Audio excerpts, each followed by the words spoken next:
Aujourd'hui, tu vas découvrir l'histoire complète de la Bible. Tu parcourras à la fois l'Ancien et le Nouveau Testament, de la création jusqu'à la révélation finale. Prépare-toi à être transformé. Dans ce voyage épique, chaque page de la Bible prendra vie devant tes yeux. La promesse est claire, l'invitation est lancée. Plonge et laisse la Bible transformer ta vie. Tout a commencé au commencement, avant même le temps. Dans le vide absolu, seul Dieu existait. Dieu n'a jamais eu de début, il a toujours été. Il n'a pas d'origine, il est l'origine de tout. Il n'a pas été créé, il est le Créateur. Soudain, une explosion de lumière déchira le néant. « Que la lumière soit !» ordonna une voix puissante et l'univers fut rempli d'un éclat aveuglant. Les cieux s'étendirent et la terre émergea, recouverte de vastes océans et de paysages désolés. Dieu contempla son œuvre et dans le silence décida de la prochaine étape. Faisons l'homme à notre image. D'un geste, il façonna de la poussière un être à son image et à sa ressemblance. Adam, prononça-t-il, et l'homme ouvrit les yeux, découvrant un monde tout juste né. Mais quelque chose manquait. Dieu vit la solitude dans les yeux d'Adam et, avec une détermination ferme, décida « Il n'est pas bon que l'homme soit seul ». Pendant qu'Adam dormait, Dieu préleva une côte et d'elle forma Ève. Quand Adam se réveilla et la vit, son émerveillement fut total. « Chair de ma chair !» s'exclama Adam, sans la quitter des yeux. Ève le regarda avec un mélange de curiosité et d'émerveillement. Dans ses yeux, le reflet d'un monde inexploré. Pourtant, dans le jardin d'Éden, tout n'était pas paisible. Tapis dans l'ombre, une créature rusée observait. Le serpent, avec un sourire perfide, s'approcha d'Ève. « Dieu a-t-il vraiment dit que vous ne deviez manger d'aucun arbre du jardin ?» murmura-t-il, semant le doute. Ève hésita, puis répondit « Nous pouvons manger le fruit de tous les arbres, sauf celui de l'arbre de la connaissance du bien et du mal. »« Vous ne mourrez pas !» insista le serpent d'une voix intense, chargée de séduction. « Au contraire, vos yeux s'ouvriront et vous serez comme Dieu, connaissant le bien et le mal. » Le désir de découvrir l'interdit embrasa le cœur d'Ève. Elle cueillit le fruit défendu et en mangea, puis l'offrit à Adam qui, sans hésiter, fit de même. Soudain, ils prirent conscience de leur nudité et ressentirent de la honte pour la première fois. À cet instant, le jardin se métamorphosa. Les cieux s'assombrirent et un tonnerre gronda. Dieu apparut, son visage mêlant douleur et colère. « Qu'as-tu fait, Adam ?» Sa voix retentit comme le tonnerre. Adam, tremblant, désigna Ève. « La femme que tu as mise auprès de moi m'a offert le fruit, et j'ai mangé. » Ève, les larmes aux yeux, murmura « Le serpent m'a trompé. » La sentence fut immédiate et dévastatrice. « Maudite soit la terre à cause de toi. C'est avec douleur que tu en mangeras tous les jours de ta vie, » déclara Dieu. Et à Ève, « Je multiplierai les douleurs de tes grossesses. C'est dans la souffrance que tu enfanteras des enfants. » Le serpent fut condamné à ramper et à manger de la poussière. L'harmonie de l'Éden fut brisée à jamais. Adam et Ève, expulsés du paradis, firent face à un monde hostile et inconnu. Tandis qu'ils s'éloignaient, le jardin disparut de leur vue et le premier crépuscule hors de l'Éden se teinta de rouge. La création de l'univers, pleine de merveilles et de tragédies, marqua le début d'une histoire éternelle de lutte, de rédemption et d'espérance. Dans la plaine aride à l'est de l'Éden, Adam et Ève eurent deux fils, Caïn et Abel. Caïn, l'aîné, travaillait sous le soleil brûlant à arracher les mauvaises herbes. Abel, son frère cadet, menait son troupeau à travers les pâturages, le visage illuminé par une paix que Caïn ne connaissait pas. Un jour, Caïn cria « Abel, Dieu semble satisfait de toi, mais pas de mes offrandes. Qu'as-tu que je n'ai pas ?» Abel, caressant l'un de ses agneaux, répondit sereinement « C'est le cœur, mon frère. Dieu regarde le cœur. » Les paroles d'Abel résonnèrent dans l'esprit de Caïn comme un tambour incessant. Les jours passèrent, et l'envie grandit en lui telle une ombre. Une nuit, sous un ciel parsemé d'étoiles, Caïn prit une décision. « Viens au champ avec moi demain, dit-il à Abel, ses yeux cachant ses véritables intentions. À l'aube, les frères se retrouvèrent dans les champs. La tension était palpable, l'air lourd. « Pourquoi Dieu te favorise-t-il, toi, et pas moi ?» demanda Caïn, sa voix n'étant qu'un murmure dangereux. « C'est notre foi, Caïn. Dieu souhaite que nous lui offrions le meilleur avec sincérité, » répondit Abel, sans percevoir la menace. Soudain, le calme des champs fut brisé par un bruit sourd. Caïn, une pierre à la main, frappa Abel à la tête. Abel s'effondra, les yeux emplis de surprise et de douleur. « Caïn, mon frère, » murmura-t-il, avant que sa voix ne s'éteigne à jamais. La terre, qui jusque-là avait été le théâtre de la vie, devint le premier témoin du crime le plus ancien. Le sang d'Abel imbiba la terre, réclamant justice aux cieux. Caïn, les mains tremblantes et couvertes de sang, contempla avec horreur l'acte qu'il venait de commettre. Soudain, une voix puissante et omnipotente résonna dans son esprit. « Où est ton frère Abel ?»« Je ne sais pas. Suis-je le gardien de mon frère ?» répondit Caïn, la voix brisée par la peur et la culpabilité. Alors Dieu déclara avec sévérité: « Le sang de ton frère crie vers moi depuis le sol. Maudit sois-tu, banni de cette terre qui a ouvert sa bouche pour recevoir le sang de ton frère. » Dès cet instant, la vie de Caïn changea à jamais. La terre, qui autrefois produisait des fruits sous ses soins, devint stérile. Il erra comme un fugitif, marqué par son péché, portant le poids d'être le premier meurtrier de l'histoire. La tragédie de Caïn et Abel demeura gravée dans le cœur de l'humanité, éternel rappel du pouvoir destructeur de l'envie et de la haine. Le temps passa, mais la terre s'était corrompue. La méchanceté des hommes était grande. Dieu, contemplant avec tristesse, décida de mettre un terme à la dépravation. Au milieu de ces ténèbres, un homme se distingua par sa droiture, Noé. La voix de Dieu retentit, profonde et claire. « Noé, j'ai décidé de mettre fin à toute créature, car la terre est remplie de violence par leur faute. Construis une arche en bois de cyprès. Fais des compartiments dans l'arche et enduis-la de goudron à l'intérieur comme à l'extérieur. » Noé, sans la moindre hésitation, obéit. Il travailla sans relâche, chaque coup de marteau résonnant comme une condamnation de la corruption du monde. Les voisins se moquaient, leurs rires empreints de mépris. « Tu construis un bateau sur la terre ferme, Noé? Tu es fou. »« Le jugement approche, » répondait Noé d'une voix ferme, les yeux remplis de conviction. Les jours devinrent des mois, et les mois des années. Enfin, l'arche fut achevée. « Emmène ta famille et un couple de chaque espèce animale. Le déluge recouvrira la terre, » ordonna Dieu. La tension grandissait alors que les animaux, guidés par une force invisible, marchèrent vers l'arche.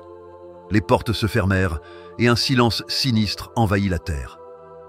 Soudain, le ciel s'assombrit. Les premières gouttes tombèrent, suivies d'un torrent incessant. Les gens, d'abord intrigués, furent bientôt submergés par la panique. « Noé avait raison !» criait-il, courant vers l'arche, frappant désespérément aux portes. « Laisse-nous entrer !» Mais il était déjà trop tard. Les eaux montèrent à une vitesse effrayante, engloutissant villes et montagnes. À l'intérieur de l'arche, Noé et sa famille entendaient le fracas du jugement divin, leur cœur empli de crainte, mais aussi d'espérance. « Dieu, pourquoi nous ?» demanda l'un des fils de Noé, la voix tremblante. « Parce que nous avons trouvé grâce à ses yeux, » répondit Noé, ses paroles empreintes de gratitude et d'émerveillement. Pendant 40 jours et 40 nuits, la pluie ne cessa de tomber. L'arche s'éleva au-dessus des flots, flottant sur une mer infinie de destruction. Les cris du dehors s'évanouirent, remplacés par le son angoissant de l'eau et le craquement du bois. Enfin, le déluge prit fin, et l'arche s'échoua sur le mont Ararat. Noé, tremblant, ouvrit la fenêtre et envoya une colombe. Au troisième essai, la colombe revint, une feuille d'olivier dans le bec. « La terre est sèche », annonça Noé, la voix pleine d'espoir. Dieu parla à nouveau. « Sors de l'arche, toi et ta famille. Peuplez la terre et multipliez-vous. » Noé, les yeux remplis de larmes, obéit. Il construisit un autel et offrit des sacrifices à Dieu. « J'établis mon alliance avec toi, » déclara Dieu, sa voix résonnant dans l'air limpide. « Plus jamais je ne détruirai toute vie par un déluge. J'ai placé mon arc dans les nuages et il sera le signe de l'alliance entre moi et la terre. » L'arc-en-ciel, éclatant et rempli de couleurs, apparut dans le ciel, symbole de la promesse de Dieu. Noé et sa famille, debout sur la terre renouvelée, contemplèrent l'avenir avec espoir, sachant qu'ils avaient été témoins et survivants du plus grand jugement que la terre ait jamais connu. À travers les fils de Noé, Dieu relança le peuplement de la terre, donnant naissance à diverses nations. L'humanité, parlant une seule et même langue, se rassembla dans la vaste plaine de Shinar. « Construisons une ville et une tour qui atteignent les cieux », proclama Nimrod, leur chef. « Faisons-nous un nom, de peur d'être dispersés sur toute la surface de la terre. » Le projet progressait à grands pas. Les briques s'entassaient et la tour s'élevait majestueusement vers le ciel. « Plus haut !» ordonnait Nimrod. « Elle doit toucher le firmament. » Mais, dans les cieux, Dieu observait. « Regardez, dit-il aux anges, le peuple est uni et tous parlent la même langue. Rien ne leur sera impossible dans ce qu'ils entreprennent. » Soudain, le bruit du travail cessa. Un ouvrier, demandant plus de briques, reçut une réponse incompréhensible. « Qu'as-tu dit ?» demanda-t-il, le visage empli de confusion. La réponse fut un flot de mots inintelligibles. « Que se passe-t-il » hurla Nimrod, tentant d'imposer l'ordre, mais les mots n'avaient dit plus de sens. La confusion se propagea comme un feu, rapide et dévastatrice. « Je ne te comprends pas. Parle clairement. » En un instant, la communication se transforma en chaos. Des amis de toujours se regardaient avec désespoir. « Nimrod, fais quelque chose !» implorait-il, mais même ses ordres ne pouvaient surpasser le babel des langues. « Dieu nous a punis !» s'écria un ancien, sa voix tremblant de crainte révérencieuse. « Il nous faut nous disperser. » Aussitôt, l'ouvrage s'arrêta. La grande tour fut abandonnée, témoin silencieux de l'ambition humaine et du jugement divin. Les groupes de personnes, désormais divisés par la langue, se séparèrent. Des familles entières partirent en différentes directions, cherchant de nouvelles terres où ils pourraient se comprendre. Nimrod, debout au pied de la tour, regarda autour de lui. La ville dont il avait rêvé s'effondrait. « Cela ne peut pas être !» murmura-t-il. Mais il savait qu'il avait été vaincu par une force bien supérieure. Depuis les hauteurs, Dieu observait la dispersion. « Ainsi en sera-t-il, dit-il, sa voix résonnant d'autorité et de tristesse. L'humanité se multipliera et remplira la terre, mais elle n'oubliera pas le prix de son arrogance. La tour devint ruine, rappel du jour où Dieu confondit les langues et dispersa les hommes sur toute la terre. Plus tard, Dieu choisit une famille pour former le peuple qui serait l'instrument pour apporter au monde le Messie promis. Une nuit, tandis que les étoiles brillaient intensément, une voix céleste fit irruption dans la vie d'Abraham et dit « Quitte ton pays natal et la maison de ton père, et va vers le pays que je te montrerai. » Cette voix n'était pas audible pour les oreilles, mais elle était plus claire et plus puissante que le fracas de n'importe quelle tempête. « Je ferai de toi une grande nation. Je bénirai ceux qui te béniront, et je maudirai celui qui te maudira, et par toi seront bénis tous les peuples de la terre. » Le cœur d'Abraham battait avec force. Sans hésiter, il répondit « Me voici, Seigneur, je ferai ta volonté. » Le lendemain matin, Abraham partagea sa révélation avec son épouse, Saraï. « Nous partons, dit-il, sa voix ferme. » Saraï, surprise, demanda « Où ?»« Je ne sais pas, » répondit Abraham, les yeux emplis de détermination. « Le Seigneur nous guidera. » Le départ fut soudain. Abraham, Saraï, leur neveu Lot et tous leurs biens entreprirent un voyage vers l'inconnu. Les terres familières restèrent derrière eux, et le désert s'étendait devant eux. Une nuit, tandis qu'ils campaient sous un ciel étoilé, la voix de Dieu retentit à nouveau. « À ta descendance, je donnerai cette terre. » Abraham, contemplant les vastes étendues de Canaan, sentit le poids de la promesse divine. Mais le voyage ne fut pas sans épreuve. Au cours de ses pérégrinations, des vertes plaines de Canaan au royaume mystérieux et mystique d'Égypte, Abraham affronta des tests et des défis, mais aussi la réaffirmation constante de la promesse de Dieu « Regarde le ciel et compte les étoiles, si tu peux les compter. Ainsi sera ta descendance. » Les années passèrent et l'attente d'une descendance s'éternisait. Saraï, désespérée, perdant foi en la promesse divine, offrit sa servante Agar à Abraham. Ainsi naquit Ismaël, qui devint le père d'une grande nation, le peuple arabe, ennemi historique du peuple d'Israël. Mais Dieu n'avait pas oublié sa promesse. Finalement, Saraï, déjà avancée en âge, donna naissance à Isaac.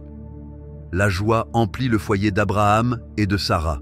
« Dieu m'a fait rire », dit Sarah, sa voix emplie d'allégresse. « Tous ceux qui l'apprendront riront avec moi. » L'appel d'Abraham fut le commencement d'une grande nation.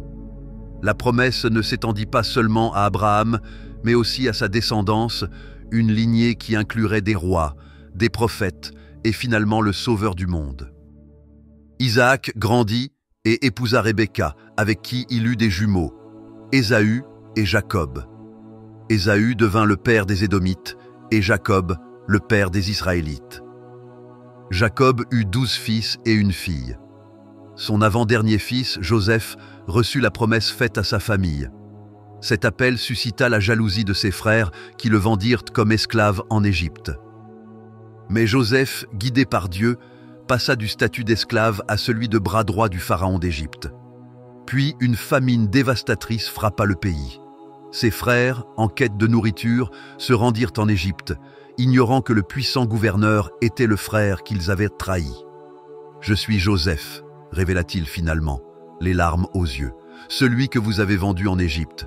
Mais n'ayez pas peur, Dieu m'a envoyé ici pour préserver vos vies. » Joseph pardonna à ses frères et fit venir toute sa famille en Égypte, dans la terre de Goshen, la plus fertile de la région. C'est là que le peuple d'Israël s'installa, alors composé de 70 personnes. Les années passèrent, et ces 70 personnes se multiplièrent de manière prodigieuse. Mais une nouvelle dynastie de pharaons monta sur le trône. « Ce peuple d'Israël est devenu trop nombreux et trop puissant, » murmura le pharaon, sa voix pleine de méfiance. « S'il s'allie à nos ennemis, il pourrait nous vaincre. Nous devons agir. » D'un geste brusque, il ordonna « Réduisez les Israélites en esclavage, qu'ils façonnent des briques sans relâche, qu'ils construisent nos villes. Maintenez-les sous un joug écrasant. » La transition fut brutale. Les Israélites, qui autrefois vivaient dans la prospérité, se retrouvèrent enchaînés. « Plus vite !» criaient les contremaîtres, les fouets cinglant l'air et la chair. « Il n'y a pas de repos pour les esclaves. » Moïse, né en ce temps d'oppression, fut sauvé d'un ordre cruel du pharaon visant à tuer tous les nouveau-nés mâles. « Jetez l'enfant dans le Nil », ordonna le pharaon. Mais la mère de Moïse, le cœur lourd, cacha son fils dans une corbeille et le déposa sur le fleuve. La princesse d'Égypte, se baignant dans le Nil, découvrit le panier. « C'est un bébé hébreu !» s'exclama-t-elle en soulevant l'enfant avec tendresse. « Je l'appellerai Moïse, car je l'ai tiré des eaux. » Moïse grandit au palais, mais n'oublia jamais ses origines. Un jour, voyant un contremaître égyptien frapper un esclave hébreu, une colère ardente l'envahit. « Arrête !» cria-t-il, tuant l'Égyptien dans un élan de fureur. Sachant sa vie en danger, il s'enfuit dans le désert.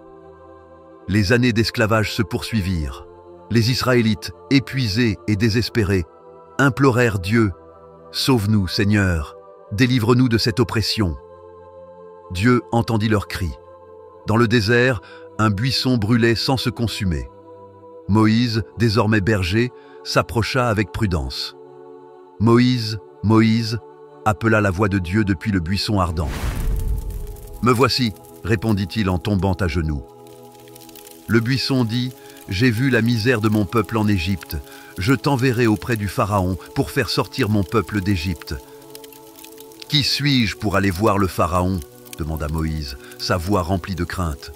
« Je serai avec toi, » assura Dieu. « Tu conduiras les Israélites vers une terre promise, une terre où coule le lait et le miel. » Moïse, obéissant au commandement divin, retourna en Égypte pour affronter le Pharaon avec courage. « Laisse partir mon peuple », proclama-t-il, sa voix résonnant dans la salle du trône. Le Pharaon, le regard glacé, répondit « Qui est le Seigneur pour que j'obéisse à sa voix? Je ne laisserai pas partir Israël. » Alors les plaies s'abattirent, l'eau du Nil se changea en sang, les poissons moururent et la puanteur envahit le pays. Des grenouilles, des mouches et des poux envahirent les maisons, semant le chaos. « Moïse, prie ton Dieu d'arrêter cela », implora le Pharaon. Mais lorsque les plaies cessaient, il endurcissait son cœur une fois de plus. « Une dernière plaie viendra », avertit Moïse, « la mort des premiers-nés. » Dans l'obscurité de la nuit, l'ange de la mort parcourut l'Égypte. Les cris de douleur emplirent l'air lorsque les familles se réveillèrent pour découvrir leurs aînés sans vie. « Partez !» hurla le Pharaon, sa voix brisée par le chagrin. « Emmenez votre peuple et quittez ce pays !» Ainsi, après 400 ans passés en Égypte, les Israélites quittèrent le pays sous la direction de Moïse, emmenant 600 000 hommes, sans compter les femmes et les enfants, soit environ 2 millions de personnes. Moïse les conduisit vers la mer Rouge, mais le Pharaon ne tarda pas à changer d'avis. « Que mon armée les poursuive !» ordonna-t-il, et les chars de guerre s'élancèrent à leur poursuite. Face à la mer, les Israélites se désespérèrent. « Nous as-tu conduits ici pour mourir, Moïse ?» clamèrent-ils, la peur palpable dans leur voix. « Ayez confiance en l'Éternel » répondit Moïse en levant son bâton. Aussitôt, la mer se divisa, les eaux formant des murailles de chaque côté, et un chemin sec apparut. « En avant !» ordonna Moïse, et le peuple traversa le lit de la mer, tandis que l'armée égyptienne approchait à grands pas. Une fois parvenu de l'autre côté, Moïse étendit de nouveau la main, et les eaux se refermèrent, engloutissant les poursuivants dans un torrent de jugement divin. Le peuple, désormais libre, célébra en chantant et en dansant. « L'Éternel est ma force et mon chant », chantait-il. « Il est devenu mon salut. » Le périple à travers le désert commença, apportant avec lui de nouvelles épreuves. L'eau se faisait rare, et la faim les tenaillait. « Pourquoi nous as-tu fait sortir d'Égypte pour mourir ici ?» se plaignait-il. Moïse, implorant Dieu, vit l'eau jaillir d'un rocher et la manne, le pain du ciel, recouvrir le sol chaque matin. Au mont Sinaï, Dieu donna sa loi. « Je suis le Seigneur ton Dieu », proclama-t-il depuis la nuée de gloire. « Tu n'auras pas d'autre Dieu devant moi. » Tremblant, le peuple accepta l'alliance, mais la tentation ne tarda pas à surgir. Pendant que Moïse était sur la montagne, ils fabriquèrent un veau d'or. « Voici tes dieux, Israël !» crièrent-ils. La colère de Dieu s'enflamma, mais Moïse intercéda. « Pardonne leurs péchés, Seigneur !» supplia-t-il. « Sinon, efface-moi de ton livre que tu as écrit. » La miséricorde prévalut et le voyage continua. Les années d'errance dans le désert furent dures, marquées par la rébellion et la foi, la providence et le jugement. Finalement, ils atteignirent la frontière de la terre promise. Moïse, vieux et fatigué, contempla son peuple. « Je ne traverserai pas avec vous, » dit-il, la voix chargée d'émotion. « Josué vous guidera. Soyez forts et courageux. » Sur ces paroles, Moïse fit ses adieux, et le peuple d'Israël se prépara à prendre possession de la terre que Dieu avait promise à leurs ancêtres. Josué, portant désormais sur ses épaules l'autorité de Moïse, se tenait devant le Jourdain, les eaux rugissantes face à lui. « Préparez tout, dans 3 jours nous traverserons », ordonna-t-il d'une voix pleine de détermination. Les prêtres avancèrent, portant l'arche de l'Alliance. Aussitôt que leurs pieds touchèrent l'eau, le fleuve s'arrêta, laissant un passage sec. « En avant !» cria Josué, et le peuple traversa, le cœur rempli d'émerveillement et d'espoir. Le premier grand défi se dressait devant eux, imposant, Jéricho, avec ses murailles hautes et inébranlables. « J'ai livré Jéricho entre tes mains, » dit le Seigneur à Josué. « Fais le tour de la ville avec tous tes guerriers 1 fois par jour pendant 6 jours. Le 7e jour, fais le tour de la ville 7 fois, et les prêtres sonneront des trompettes. » La tension était palpable. Jour après jour, les Israélites marchaient en silence, leurs pas résonnant contre les murailles. Les habitants de Jéricho, les observant du haut des remparts, se moquaient et lançaient des insultes. Au 7e jour, au son des trompettes, Josué cria « Criez, car le Seigneur vous a livré la ville !» Les murailles s'effondrèrent dans un fracas assourdissant. Les Israélites, poussant des cris de victoire, prirent la ville, accomplissant le commandement divin de ne laisser aucune âme vivante. Mais la conquête se poursuivit avec des batailles férocement disputées. À Gabaon, une coalition de rois se dressa contre Israël. Josué, sans hésiter, mena ses hommes dans une marche nocturne. La bataille fut intense, et lorsque le jour semblait toucher à sa fin, Josué éleva sa voix vers le ciel. « Soleil, arrête-toi sur Gabaon, et toi, lune, dans la vallée d'Ajalon. » Le soleil s'immobilisa, et la lune resta en place, prolongeant le jour jusqu'à ce que les Israélites aient entièrement vaincu leurs ennemis. Jamais il n'y eut un jour comme celui-là, consignèrent les annales, où le Seigneur obéit à la voix d'un homme. La campagne militaire s'étendit, chaque victoire remplissant de crainte le cœur des Cananéens. La ville de Hatsor, le plus puissant des royaumes du Nord, tomba lors d'une bataille épique. « Brûlez la ville !» ordonna Josué, s'assurant que Hatsor ne serait plus jamais une menace. Enfin, après des années de guerre, le pays connut le repos. Josué, âgé mais indomptable, rassembla le peuple à Sichem. « Choisissez aujourd'hui qui vous voulez servir », proclama-t-il, sa voix résonnant d'une autorité passionnée. « Quant à moi et ma maison, nous servirons le Seigneur. » Le peuple, se souvenant des miracles et de la guidance divine, répondit d'une seule voix. « Nous servirons le Seigneur, car il est notre Dieu. » Sous la conduite de Josué, les Israélites s'emparèrent de la terre promise grâce à la providence de Dieu. Mais à la mort de Josué, la terre promise fit face à une nouvelle réalité. Sans leur leader, Israël entra dans un cycle incessant de hauts et de bas spirituels. En ces jours-là, il n'y avait pas de roi en Israël. Chacun faisait ce qui lui semblait bon. Le peuple, oubliant les commandements de Dieu, se tourna vers les idoles des nations voisines. En réaction, Dieu suscita des nations pour les opprimer. « Invoquons le Seigneur !» criaient les Israélites dans leur désespoir. Et Dieu, miséricordieux, envoyait des juges pour les délivrer.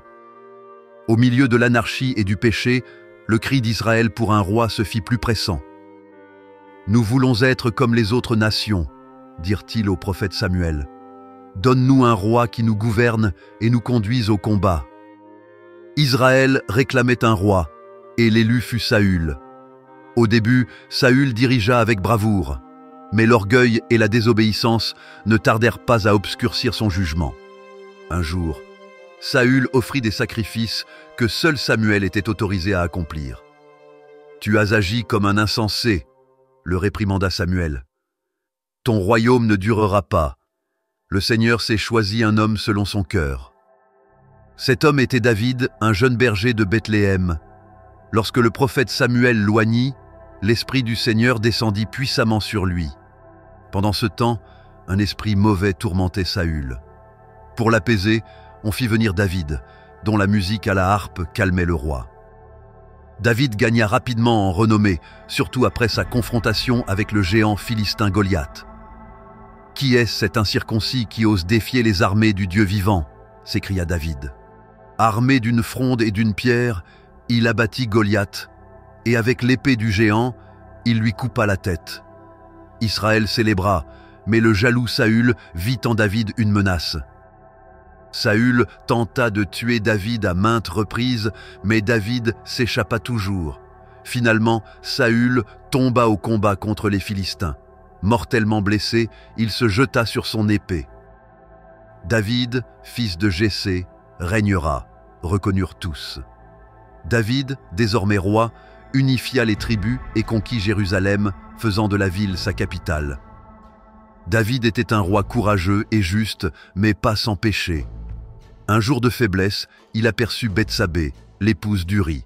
« Amenez-la-moi », ordonna-t-il. Après un adultère qui conduisit au meurtre d'Uri, le prophète Nathan confronta David. « Tu es cet homme !» Brisé, David s'écria « J'ai péché contre le Seigneur !» Malgré sa faute, Dieu renouvela sa promesse à David.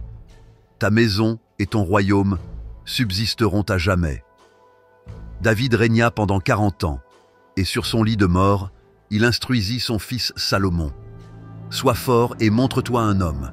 Garde les préceptes du Seigneur. » Salomon, renommé pour sa sagesse, commença son règne en demandant un cœur éclairé. « Accorde donc à ton serviteur un cœur intelligent pour juger ton peuple, implora-t-il Dieu, qui lui offrit non seulement la sagesse, mais aussi richesse et honneur. » Salomon construisit le temple à Jérusalem, un lieu d'adoration majestueux. Mais dans sa vieillesse, influencé par ses plus de 1000 épouses, Salomon se tourna vers d'autres dieux. Son cœur n'était plus entièrement dévoué au Seigneur son Dieu, et les conséquences de son idolâtrie marquèrent le début de la fin du royaume prospère et uni. Salomon, le sage roi d'Israël, ferma les yeux pour la dernière fois. Sa mort signa la fin d'une ère glorieuse, et l'incertitude planait sur le royaume. Son fils Roboam monta sur le trône, mais le poids de la couronne allait dépasser ses forces. La nation se brisa aussitôt.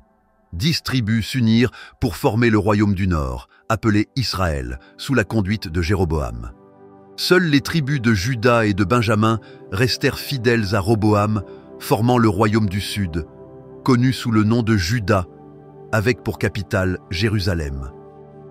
Mais Jéroboam, chef du royaume du Nord, craignant que son peuple ne retourne à Jérusalem pour adorer, fit l'impensable. « Je vais fabriquer 2 veaux d'or, déclara-t-il. J'en placerai un à Béthel et l'autre à Dan. Voici tes dieux, Israël, qui t'ont fait sortir du pays d'Égypte. » Le péché de Jéroboam entraîna Israël dans l'idolâtrie. Les prophètes élevèrent leur voix pour avertir, mais la nation sombrait toujours plus dans la corruption. Les 19 rois du royaume du Nord suivirent ce chemin. Tous furent impies et pervers.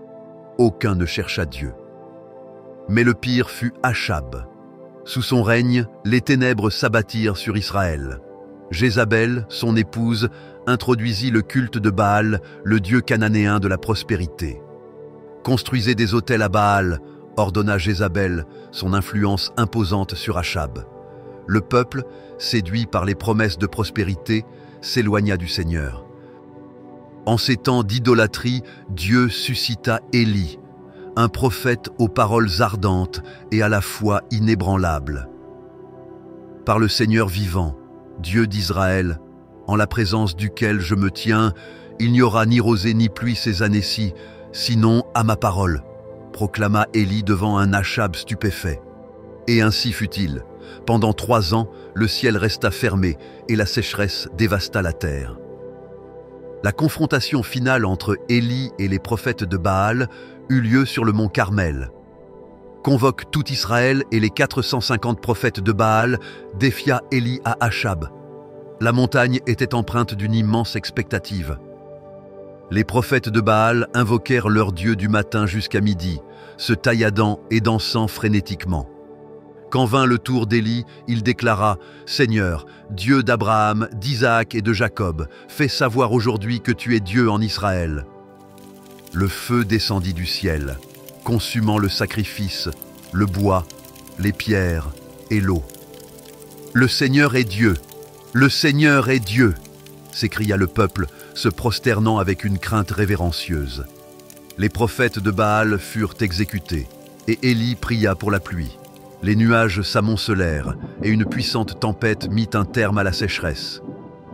Cependant, la fureur de Jézabel ne tarda pas à éclater. Élie s'enfuit dans le désert, déprimé et souhaitant mourir. « Seigneur, ça suffit, prends ma vie. » Mais un ange du Seigneur le fortifia. « Lève-toi et mange, lui dit-il. Le chemin est long. » Mais Israël n'écouta pas la voix de Dieu. L'idolâtrie et l'injustice prévalurent. La colère de Dieu se déchaîna sous forme de jugement. L'Assyrie, empire expansionniste et cruel, marcha contre Israël. « Le Seigneur a envoyé l'Assyrie comme le bâton de sa colère », déclara le prophète Isaïe. L'ombre de l'invasion planait sur Israël et la peur se propageait tel un incendie incontrôlable. « Dieu nous a abandonnés !» pleurait-il, se rappelant les paroles des prophètes qu'ils avaient ignorées. Le royaume du Nord tomba et la puissante Assyrie entra dans la ville. Le chaos régna. « Emmenez les hommes, les femmes et les enfants !» criaient les soldats assyriens. « Détruisez tout !»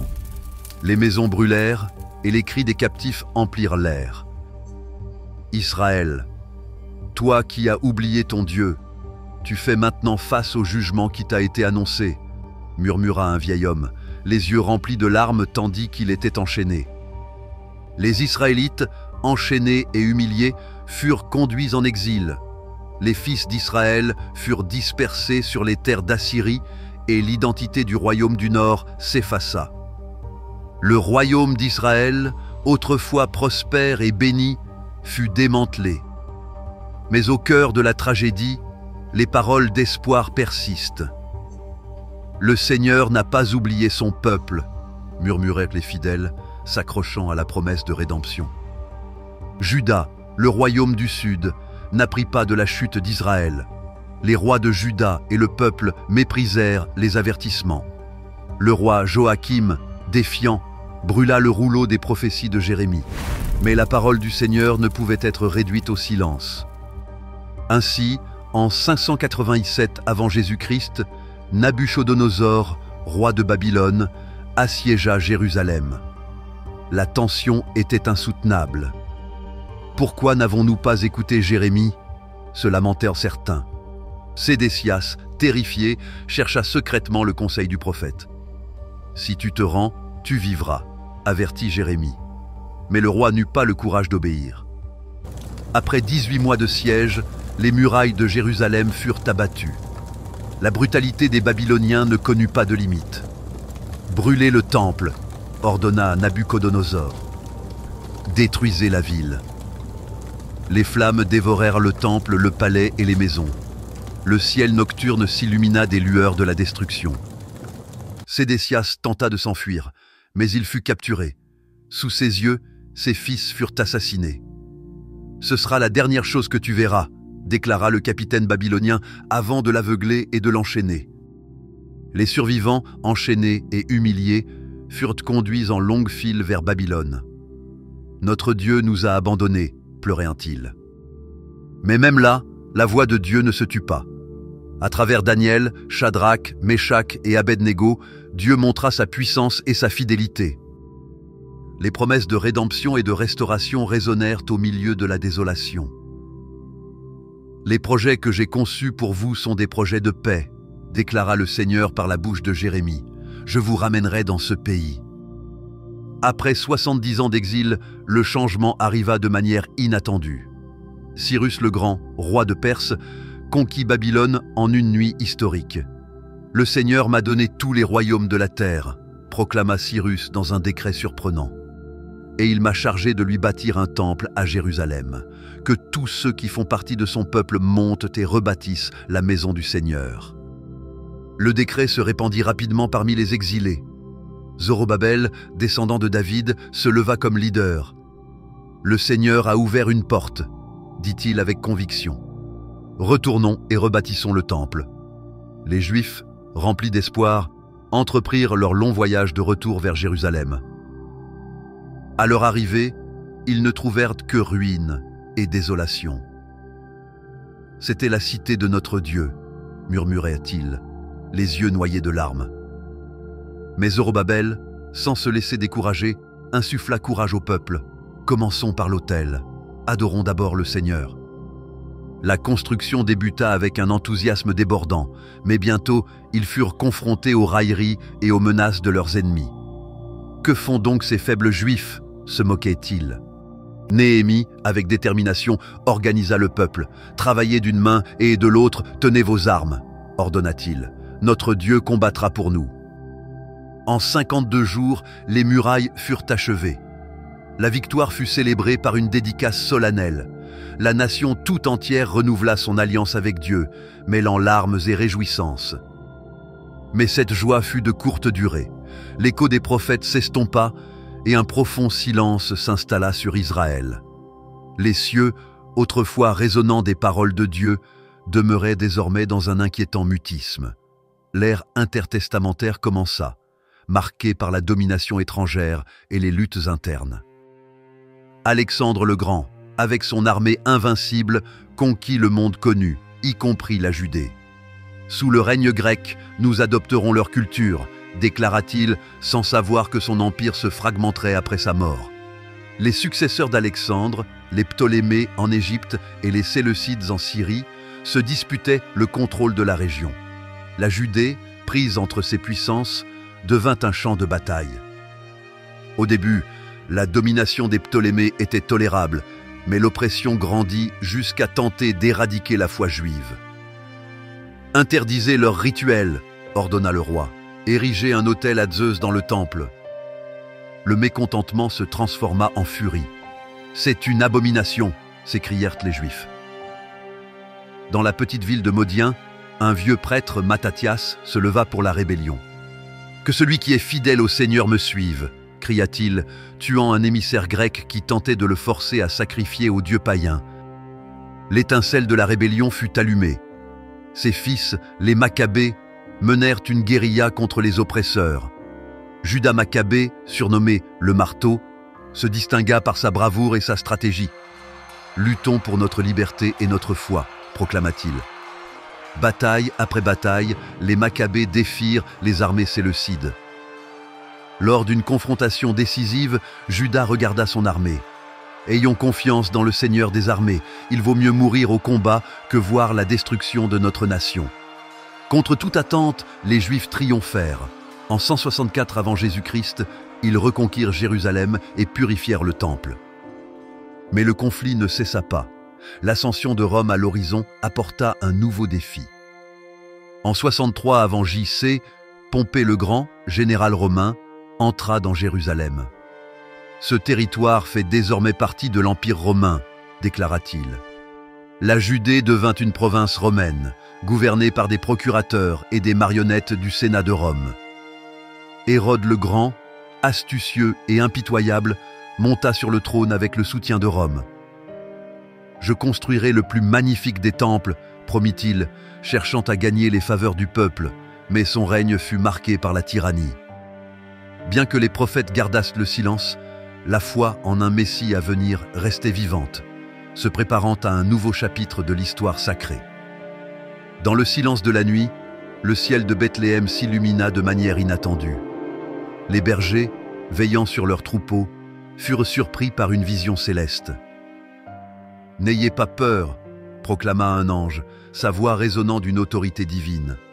« Je vous annonce une bonne nouvelle qui sera pour tout le peuple le sujet d'une grande joie. Aujourd'hui, dans la ville de David, il vous est né un sauveur, qui est le Christ, le Seigneur. » Alors que les bergers couraient vers Bethléem, dans une humble étable, la jeune mère contemplait avec émerveillement et amour le nouveau-né. « Jésus, chuchota-t-elle, se rappelant les paroles de l'ange Gabriel.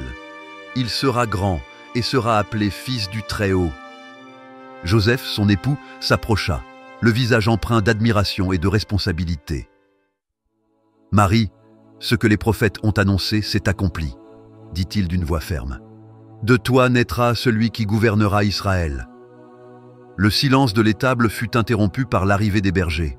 « Nous avons vu des anges, » dirent-ils en haletant, annonçant la naissance du Sauveur. En voyant l'enfant, ils tombèrent à genoux, l'adorant avec une profonde révérence. « Gloire à Dieu au plus haut des cieux et paix sur la terre », s'exclamèrent-ils. En Orient, des mages, sages observateurs des étoiles, remarquèrent un signe singulier dans le firmament. « Une étoile nous a guidés », dirent-ils avec détermination. Suivant l'astre, ils parcoururent de grandes distances jusqu'à Jérusalem. « Où est le roi des Juifs qui vient de naître ?» demandèrent-ils au roi Hérode. « Nous avons vu son étoile et sommes venus l'adorer. » Hérode, troublé et rempli de crainte, consulta les prêtres et les scribes. « À Bethléem en Judée, répondirent-ils, car voici ce qui a été écrit par le prophète. Et toi, Bethléem, terre de Juda, Tu n'es certes pas la moindre parmi les princes de Juda, car de toi sortira un guide qui paîtra mon peuple Israël. » « Allez et cherchez l'enfant, » dit Hérode aux mages, dissimulant ses sinistres intentions. « Quand vous l'aurez trouvé, informez-moi, afin que j'aille moi aussi l'adorer. » Guidés à nouveau par l'étoile, les mages atteignirent le lieu où se trouvait l'enfant. En découvrant Jésus, ils offrirent de l'or, de l'encens et de la myrrhe, des présents dignes d'un roi. « Nous avons vu le roi, » dirent-ils, leur voix empreinte de dévotion. Avertis en songe de ne pas retourner auprès d'Hérode, ils empruntèrent un autre chemin pour rentrer chez eux. Hérode, fou de rage en réalisant qu'il avait été trompé, ordonna une tuerie brutale. « Tuez tous les enfants de moins de 2 ans à Bethléem et dans les environs, » hurla-t-il, sa voix chargée de haine. Un ange du Seigneur apparut en songe à Joseph. « Lève-toi, ordonna-t-il. Prends l'enfant et sa mère et fuis en Égypte, car Hérode cherche l'enfant pour le tuer. » Joseph, le cœur battant, obéit sans hésiter. La jeune famille s'enfuit dans la nuit, laissant derrière elle la terre de ses ancêtres. « Dieu est avec nous », murmura Marie, serrant son fils contre elle. Des années plus tard, après la mort d'Hérode, un ange apparut de nouveau à Joseph. « Lève-toi, prends l'enfant et sa mère, et retourne dans la terre d'Israël, car ceux qui en voulaient à la vie de l'enfant sont morts. » Joseph, Marie et Jésus revinrent et s'établirent à Nazareth, accomplissant ainsi une autre prophétie. Il sera appelé Nazaréen. Jésus grandit, et l'heure était venue pour lui de commencer son ministère. Au bord du Jourdain, Jean le Baptiste proclamait d'une voix puissante « Repentez-vous, car le royaume des cieux est proche. » Parmi ceux qui s'approchèrent de l'eau se trouvait Jésus de Nazareth. « Baptise-moi, Jean, » dit Jésus. « C'est toi qui viens à moi !» s'exclama Jean stupéfait. « C'est moi qui ai besoin d'être baptisé par toi. » Jésus, le regard ferme et serein, répondit « Laisse faire pour l'instant, car il est juste que nous accomplissions ainsi toute justice. » En sortant de l'eau, le ciel s'ouvrit, et l'Esprit de Dieu descendit comme une colombe, tandis qu'une voix retentissait. « Celui-ci est mon Fils bien-aimé, en qui j'ai mis toute mon affection. » La Trinité était présente, le Père, le Fils et le Saint-Esprit. Depuis le Jourdain, l'Esprit Saint conduisit Jésus au désert, où il jeûna 40 jours et 40 nuits, temps durant lequel il fut tenté par le diable. 3 tentations, 3 victoires. Alors le diable s'enfuit, vaincu, et les anges vinrent auprès de Jésus pour le servir. L'épreuve avait été surmontée et la foi avait prévalu. Alors que Jésus se remettait, une terrible nouvelle lui parvint. On avait emprisonné Jean le Baptiste. Il était temps de passer à l'action. Il quitta Nazareth et se rendit à Capharnaüm, une ville au bord de la mer de Galilée. Là, Jésus choisit ses 12 apôtres et transforma des vies par un simple « Suis-moi ». Avec eux, il prêcha dans les villes, les villages et les campagnes. « Repentez-vous, car le royaume des cieux est proche. » Jésus prêchait dans les synagogues et au temple, mais aussi dans les maisons, en plein air, sur les plages et sur les places publiques.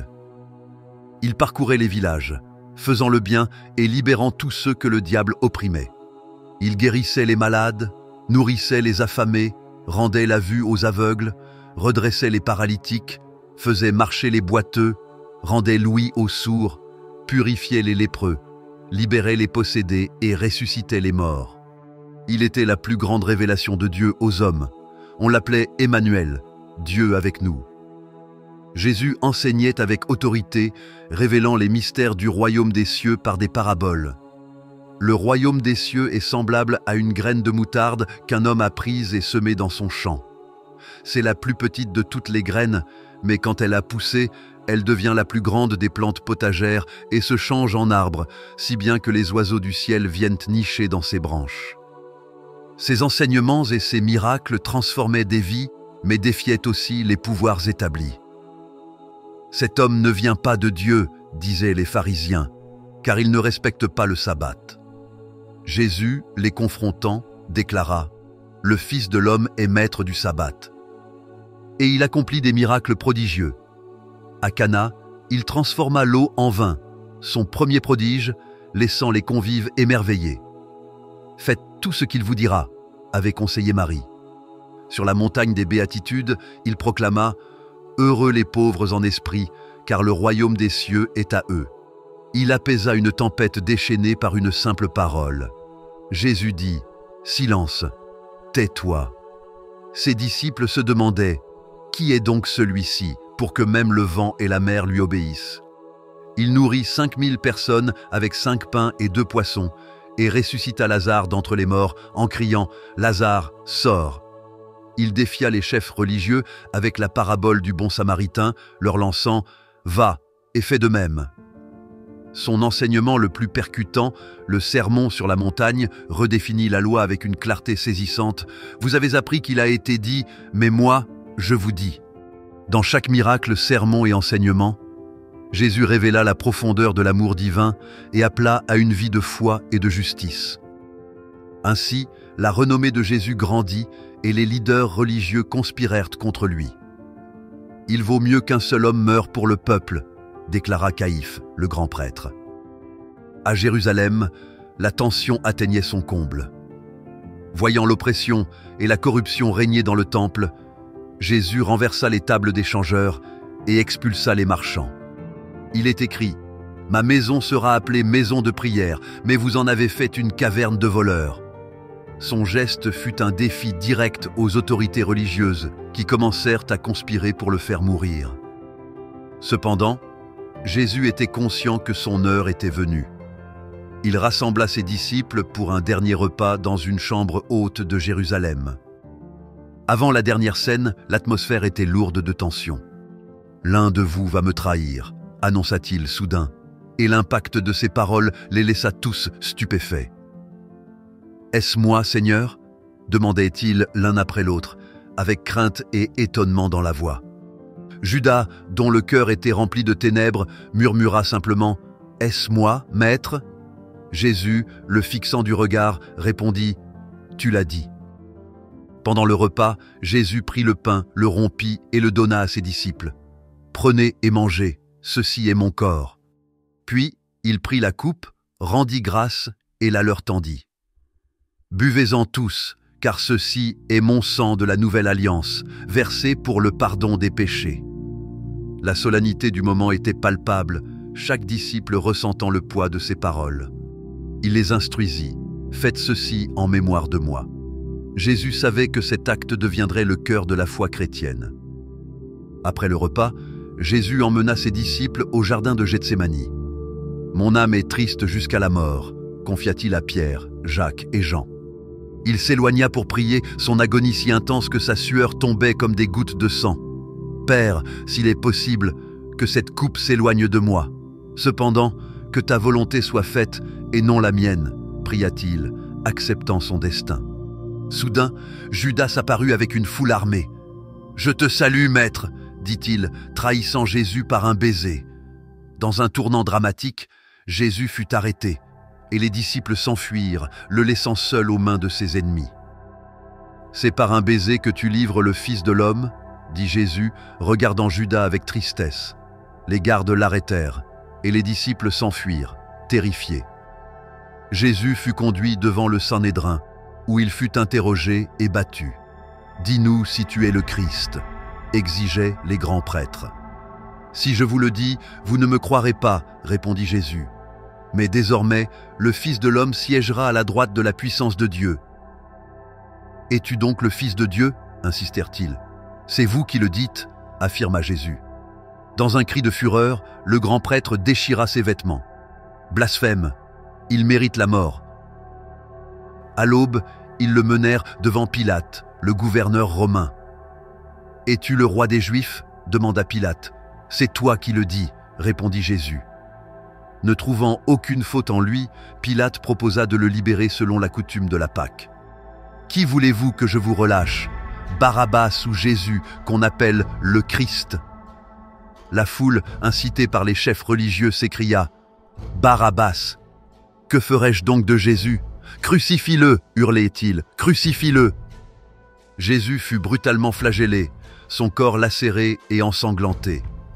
Les soldats romains se moquèrent de lui, lui posant une couronne d'épines et un manteau pourpre. « Salut, roi des Juifs !» ricanait-il en le frappant sur la tête. Puis ils le conduisirent au Golgotha, portant sa propre croix. « Père, pardonne-leur, car ils ne savent pas ce qu'ils font », pria Jésus pendant qu'il le clouait sur la croix. À ses côtés, 2 malfaiteurs étaient crucifiés.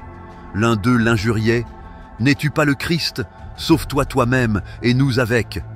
L'autre, reconnaissant sa faute, dit « Jésus, souviens-toi de moi quand tu viendras dans ton royaume. » Jésus, avec un ton de compassion, répondit « En vérité, je te le dis, aujourd'hui tu seras avec moi au paradis. » À midi, la terre fut plongée dans l'obscurité. Jésus, dans un cri de douleur, clama « Mon Dieu, pourquoi m'as-tu abandonné ?» Peu après, il expira son dernier souffle. Tout est accompli. La terre trembla et le voile du temple se déchira en 2. Un centurion romain, voyant tout cela, s'exclama « Vraiment cet homme était le Fils de Dieu !» Jésus fut enseveli dans un tombeau neuf et une grande pierre fut roulée à l'entrée. 3 jours plus tard, à l'aube du premier jour de la semaine, Marie-Madeleine et d'autres femmes se rendirent au sépulcre avec des aromates.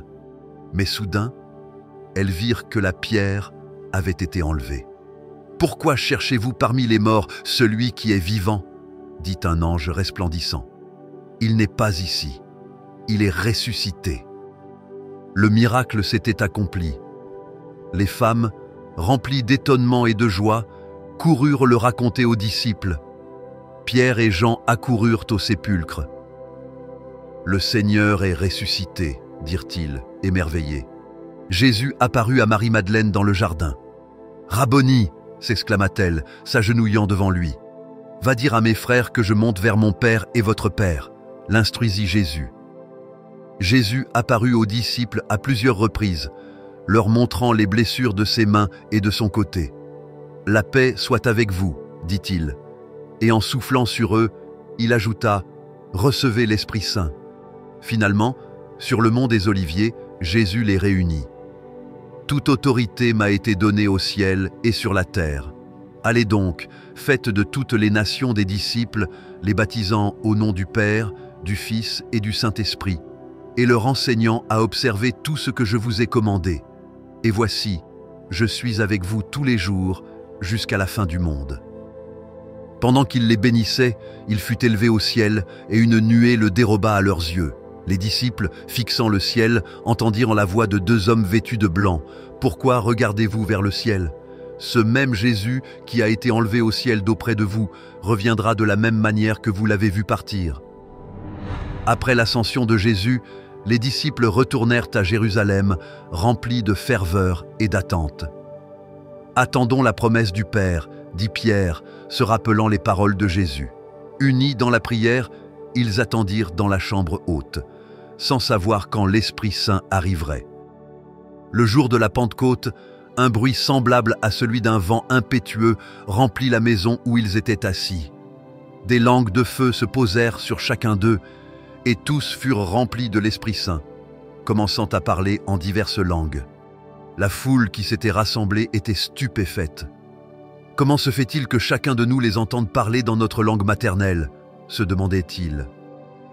Pierre, debout avec les 11, éleva la voix et déclara « Hommes de Judée et vous tous qui habitez Jérusalem, ceci est ce qui a été annoncé par le prophète Joël. Dans les derniers jours, dit Dieu, je répandrai de mon esprit sur toute chair. » La prédication de Pierre fut percutante et directe. « Repentez-vous, et que chacun de vous soit baptisé au nom de Jésus-Christ pour le pardon de vos péchés. » Ce jour-là, 3000 personnes rejoignirent l'Église. La communauté des croyants grandissait rapidement, partageant tout ce qu'ils possédaient et témoignant avec puissance. Mais l'opposition ne tarda pas à se manifester. Pierre et Jean, en guérissant un mendiant à la porte du temple, furent arrêtés. « Au nom de Jésus de Nazareth, lève-toi et marche !» avait déclaré Pierre. Interrogé par le Sanhédrin, Pierre répondit avec audace « Nous ne pouvons pas garder le silence sur ce que nous avons vu et entendu. » La persécution s'intensifia, Étienne, rempli de grâce et de puissance, accomplissait de grands prodiges et miracles parmi le peuple.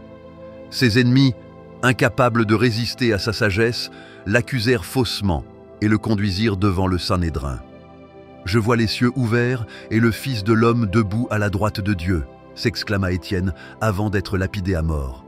Ses dernières paroles furent une prière de pardon. « Seigneur, ne leur tiens pas compte de ce péché. » Le martyre d'Étienne déclencha une grande persécution, dispersant les croyants à travers toute la Judée et la Samarie. Philippe, l'un des 7 diacres, prêcha en Samarie et beaucoup se convertirent.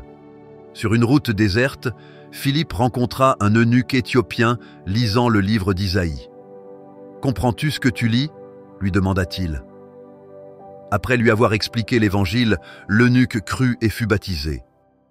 Saül de Tarse, un féroce persécuteur de l'Église, reçut des lettres du grand prêtre pour arrêter les chrétiens à Damas. Mais en chemin, une lumière venue du ciel l'enveloppa, et il tomba à terre. « Saül, Saül, pourquoi me persécutes-tu » demanda une voix. « Qui es-tu, Seigneur » répondit Saül. « Je suis Jésus que tu persécutes. Lève-toi, entre dans la ville, et on te dira ce que tu dois faire. » Aveugle et tremblant, Saül fut conduit à Damas. Ananias, un disciple, fut envoyé par le Seigneur pour prier pour lui. « Frère Saül, le Seigneur Jésus, qui t'est apparu en chemin, m'a envoyé pour que tu recouvres la vue et sois rempli du Saint-Esprit. » Des écailles tombèrent des yeux de Saül, et il fut baptisé. Dès cet instant, il devint l'apôtre Paul, le grand missionnaire de l'Évangile. Paul et Barnabé, envoyés par le Saint-Esprit, apportèrent l'Évangile aux nations païennes. Dans chaque ville, ils affrontèrent opposition et danger, mais furent témoins de grandes conversions. « Nous ne pouvons cesser de parler des choses que nous avons vues et entendues », déclarait-il avec audace. Le concile de Jérusalem se réunit pour discuter si les païens devaient suivre la loi de Moïse. Pierre, se souvenant de sa vision chez Corneille, dit « Pourquoi tentons-nous Dieu en imposant aux disciples un joug que ni nos pères ni nous n'avons pu porter ? Nous croyons que nous sommes sauvés par la grâce du Seigneur Jésus. » La décision fut claire. Les gentils ne devaient pas porter le poids de la loi. Paul poursuivit sa mission, affrontant naufrage, coups de fouet et emprisonnement. À Athènes, il proclama « Dieu, passant outre les temps de cette ignorance, ordonne maintenant à tous les hommes, en tout lieu, de se repentir. » À Éphèse, d'immenses miracles accompagnèrent sa prédication. Le nom du Seigneur Jésus était magnifié, et nombreux furent ceux qui, abandonnant la magie, brûlèrent publiquement leurs livres. Finalement arrêté, Paul put néanmoins être jugé à Rome. Lors du voyage vers la capitale de l'Empire, il fit face à un terrible naufrage. Le navire se brisa entièrement, mais tous les passagers et membres d'équipage furent sauvés miraculeusement, conformément à la promesse que Dieu avait faite à Paul. « N'ayez pas peur », avait-il dit, « Dieu m'a accordé la vie de tous ceux qui naviguent avec moi. » Ils accostèrent sur l'île de Malte. Alors qu'ils ramassaient du bois pour un feu de camp, une vipère mordit la main de Paul. « C'est un assassin, la justice ne le laisse pas vivre !» murmurèrent les insulaires, s'attendant à le voir tomber mort. Mais Paul secoua le serpent dans le feu et continua comme si de rien n'était. « C'est un Dieu !» s'exclamèrent-ils, stupéfaits. Dieu utilisa son serviteur pour guérir tous les malades de l'île, y compris le père du principal officier, Publius. Les Maltais, reconnaissants, envoyèrent Paul à Rome en pourvoyant à tous ses besoins. Paul, emprisonné à Rome, écrivait des lettres aux églises et à ses compagnons de mission, fortifiant et encourageant les fidèles. « Je puis tout par le Christ qui me fortifie », écrivait-il aux Philippiens, son esprit indomptable même enchaîné. Sa passion pour l'Évangile était contagieuse et son influence profonde. Pendant ce temps, Pierre, Jean et d'autres apôtres poursuivaient leur ministère à Jérusalem et au-delà. Pierre, lors d'une vision divine, fut guidé vers la maison du centurion Corneille, ouvrant ainsi la porte de l'Évangile aux païens. « En vérité, je comprends que Dieu ne fait pas de favoritisme, déclara Pierre, mais qu'en toute nation, quiconque le craint et pratique la justice lui est agréable. » L'apôtre Jean, exilé sur l'île de Patmos, reçut une vision apocalyptique qui deviendrait le livre de l'Apocalypse. « Je suis l'alpha et l'oméga », entendit-il dire de la bouche de Jésus. La vision de Jean, remplie de symboles et de prophéties, offrait espoir et défi à l'Église persécutée, le rassurant que la victoire finale appartient au Christ. Mais le 17 juillet de l'an 64, la ville de Rome, peuplée de plus d'1 million d'âmes, fut incendiée. Néron, l'empereur, vêtu comme un acteur, monta au sommet de la tour de Mécène et observa l'effroyable spectacle des flammes dévorant la cité. 7 nuits et 6 jours durant, l'incendie fit rage. Lorsque les flammes s'éteignirent, 70% de la ville était en ruine. Sur les 14 quartiers de Rome, 10 avaient été ravagés par l'incendie. Les 4 quartiers les moins touchés, densément peuplés de juifs et de chrétiens, offraient à Néron une raison parfaite pour les accuser. « Accusez les chrétiens !» ordonna Néron. Une brutale persécution de l'Église commença alors. « Crucifiez-les !» criait-on. Il manqua de bois pour fabriquer des croix, tant le nombre de croyants crucifiés était grand. Les fidèles furent attachés à des poteaux, enduits de poix et brûlés vifs pour illuminer les nuits de Rome. Ce fut une véritable massacre. Paul, de nouveau arrêté, fut jeté dans un cachot sombre, humide et insalubre. « J'ai combattu le bon combat », écrivit-il à Timothée depuis cette prison, sachant que sa fin était proche. « J'ai achevé la course, j'ai gardé la foi.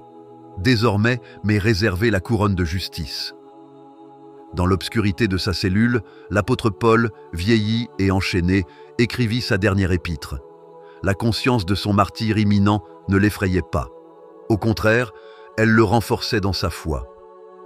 Enfin, en l'an 67 après Jésus-Christ, Paul fut décapité. Par sa mort, le monde perdit l'un de ses plus grands défenseurs de la foi. Mais son héritage perdura, et son témoignage inspira beaucoup à rester ferme dans la foi. Alors que les apôtres devenirent martyrs, la foi chrétienne se propageait avec une force renouvelée. Les premiers chrétiens se réunissaient discrètement dans des maisons et des catacombes, partageant le repas du Seigneur et s'encourageant mutuellement. « Aimons-nous les uns les autres », exhortait Jean dans ses lettres, car l'amour vient de Dieu.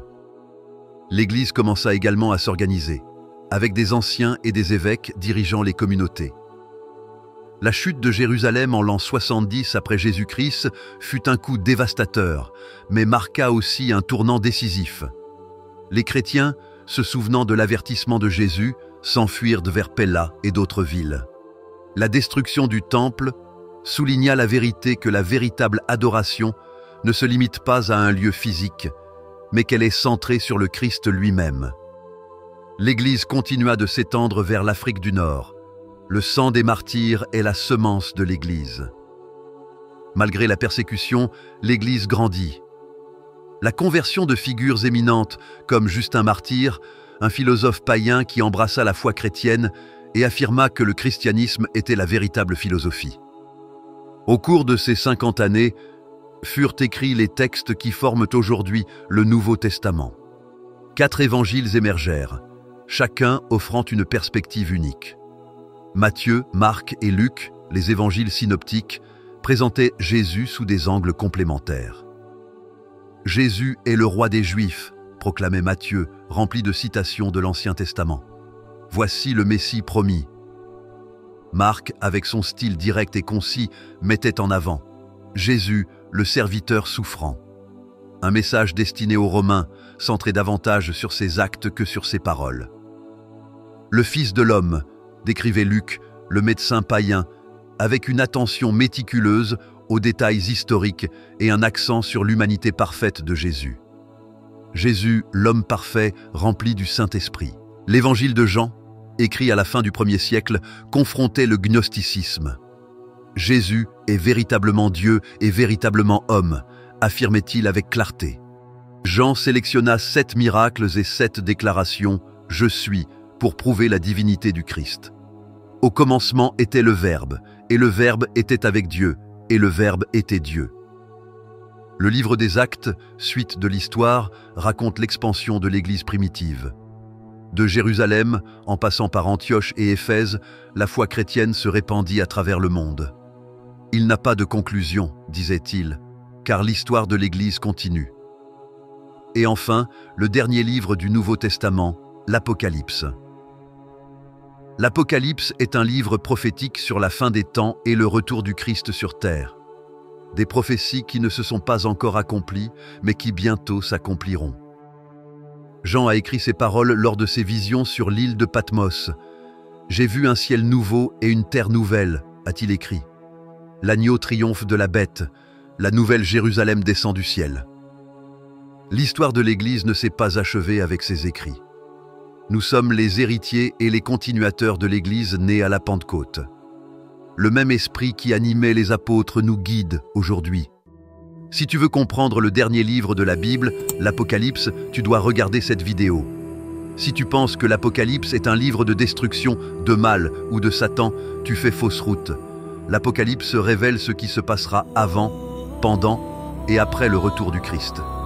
Tu dois le connaître. N'oublie pas de soutenir cette vidéo en mettant un j'aime et de partager cette histoire complète de la Bible. Bénédiction.